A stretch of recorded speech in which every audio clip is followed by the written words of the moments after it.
La dee da dee da. Do do do do do. Hello, this is Pigsy doing another video. I've seen a few worrying things. I don't often watch TV, but straight away I was like, oh dear, that doesn't look good. So I would say the death of the church, not unless everything's going to go online.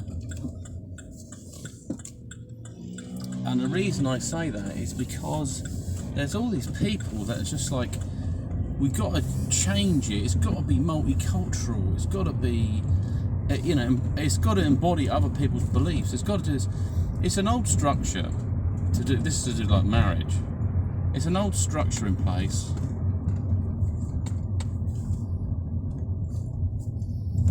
And the option is you go to a registry office. You can do whatever religious ceremony you want, or you can get married in the church. It's not a problem. And what's happened is people say, no, we want marriage, we want like a church, but we want to be able to do it however we like. So really, marriage doesn't exist in its new format. So what's going to happen? It's going to be anything. It's going to be a scrambled mixture of beliefs. But there's an issue there. The issue is religion and law. Okay.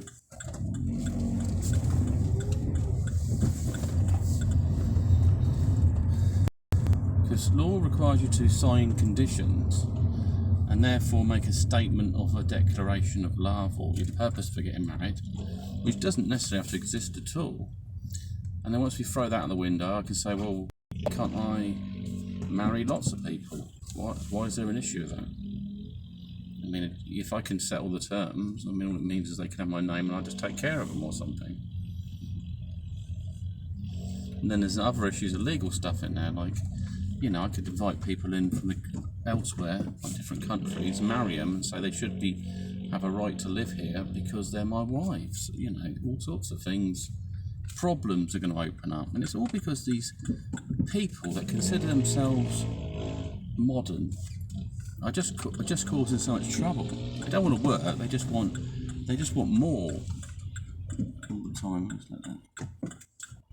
They're not happy with their lives, and so they keep on trying to reform other people's and their beliefs. Like, I can't have that.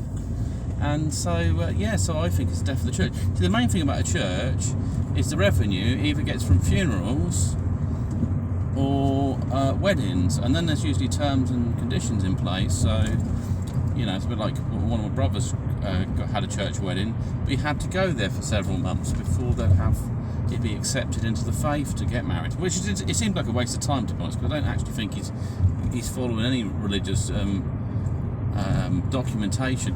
And I guess really also, if you change your religion and you've had a church wedding, is their marriage, maybe the legal side of it, but the religious and spiritual side might be under question.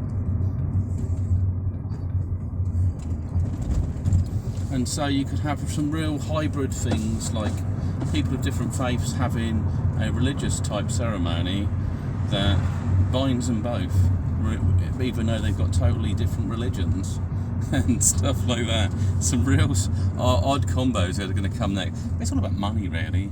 And the reverse of that, sorry, because it seemed like it's going to turn just so slowly, is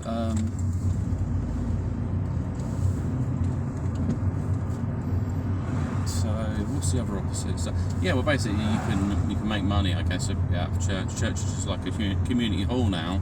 You just be hired by anyone to use anything in it. And it pretty much has to some religions. They've been like jokes, like got like a bouncy castles in it and other things, because it's just so desperate to get people in. And so the issue is, they look at the Bible. What does it mean? Does it have any relevance? Is this religion got any structure that's useful? And so I've got to pick through some stuff. I think there's messages in there. They're the real things, and people often put their own twist on that. And, this really happened, and this. Maybe it does talk about something else, or maybe it talks about something extraordinary that we haven't quite understood fully. So that's one thing on the MGTOW, is what marriage is. I think also the decline in marriage is by generating something where it's a bit of mixed the conditions, it's probably to bolster religion, bolster people to get married, because they can have some odd situations that, you know, basically like you can get married, but there is no grounds to get divorced, because, you know, this a marriage in some sort of ceremony that's been constructed by two people. Maybe the other person has been under some sort of duress or whatever, cannot leave the marriage ever, or reverse of that, the man can't leave the marriage from her, so he's permanently has to give her maintenance, which probably happens already. But maintenance not for children, maintenance for her to exist, and all sorts of things. I mean, I don't know, you could just think how, you know, messed up, or maybe you could have children marrying each other, or you can have adults, you know, maybe you could be under 16 and get married. I mean, some cultures you do, but, you know, you could, there's no reason to just throw out all the rules, you know, and you know, you could get married from two babies could get married to each other, and the consenting would be their parents. And so when they get old enough, they're not going to have a choice. They'll say, well, you're married. Like, you can't pick whoever you want to fall in love with 2nd of July. Some sort of fun fair. So this area is always quite interesting. It's like a bit of woodland, some sort of private school that I haven't figured out. It looks like a village the way it's been laid out. Cricket ground, pubs, and there's a spooky church. I think it's very paranormal. Yeah. So the other thing I saw as well was the power of staring. Basically, staring's an offence, and somebody got a sentence put on them because they were staring, and then they said, well, I'm not getting out of your way, you're going to have to climb over and open your legs over me, or some nonsense.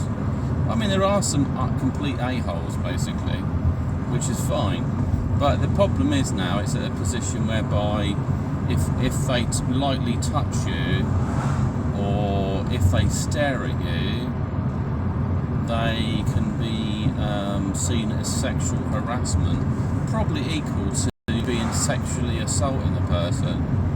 But if these rules are not going to apply to women, I don't think. I mean, I'd be amazed if a bloke turned around and said she was staring at me and then she squeezed my bum. You know, it's going to be like it's not going to go anywhere in court. But if that guy does the reverse and squeezes her bum, then what happens if people have got mental health problems? You know, that's people. Sometimes people have types of dementia, can be very sexually active, or it could be somebody who's autistic. They stare a lot as well because they feel a connection of attraction, but they don't fully understand it, and it leaves them in this like primal state where they don't know what to do, but they might stare at someone and then it might creep them out. And they might just say, you know what, I really fancy you, or I like you a lot. You know, they're speaking in a slightly different way, but they're going to be at risk from all of that. And people, you know, someone might be daydreaming out the window. Oh, he's been staring at me. So I haven't. You know, they're afraid to look at people because women like this idea that men are afraid of them. They love that idea because I've seen some of these bizarre like TikTok things. But yeah, you can imagine it. We say, look, you don't do what I tell you, I'm going to say that they stared at you. However, on the flip side of that, I have on a couple of occasions annoyed people by staring at them. Yeah, that's true. There was a woman in the past when I was on a train that I looked at her, and maybe I was just a young man, a bit stupid really. I put my ring away and I thought, you know, if I look at her, I wonder if I make her blush or if she liked me, and she didn't. And I looked away and then she put her finger up. And I saw the reflection in the window, so I didn't look at her again. And she just stood there with her finger up for 5 minutes. Eventually got off and I never looked at her again. And there was someone else also when I did a sort of security job. And I was in a staff room and it said something like you should look for 2 seconds or something. I read something somewhere and for attraction, see what sort of response. And I looked at this person to the point where she felt very uncomfortable, left the room. I didn't mean to upset her, I just don't understand psychology, yes. Anyway, it's a long time ago. I should have just said, look, I was just messing around, you know. Sorry if I upset you, but it was a bit of a toxic environment anyway. But it also makes me wary, like, yeah, actually, there are some things maybe you should have been a bit more smarter about. I've grown up since then, so and a relatively, minor really.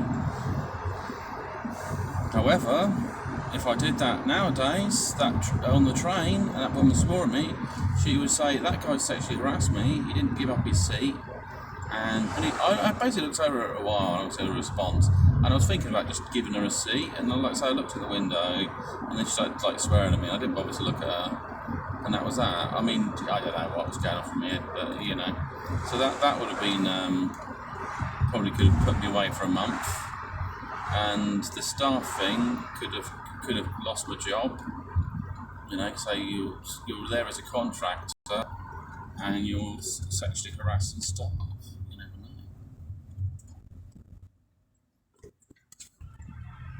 But then equally, I was working at a venue in the same street, and a couple of the female girls started following me home. I was married. I thought, I'm going to catch a bus. I just carried on walking. I sped up, actually. I mean, maybe in hindsight, I should have just said something, but I just felt like two women are following me. It's a bit bizarre. I don't know.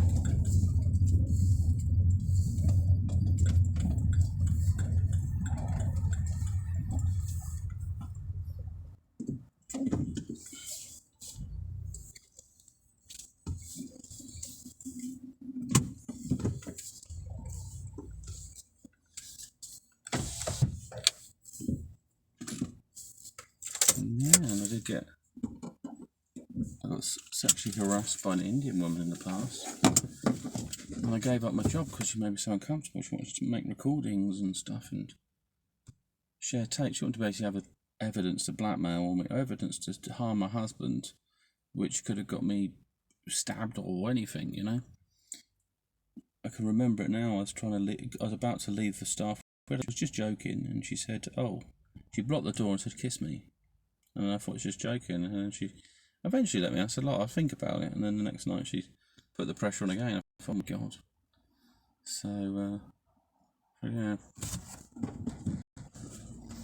But I wouldn't be bothered so much now because I'm in a different situation. And, I'd welcome her, but they don't. This opportunity's not going to happen again. Some sort of come up to me like, oh yeah, man.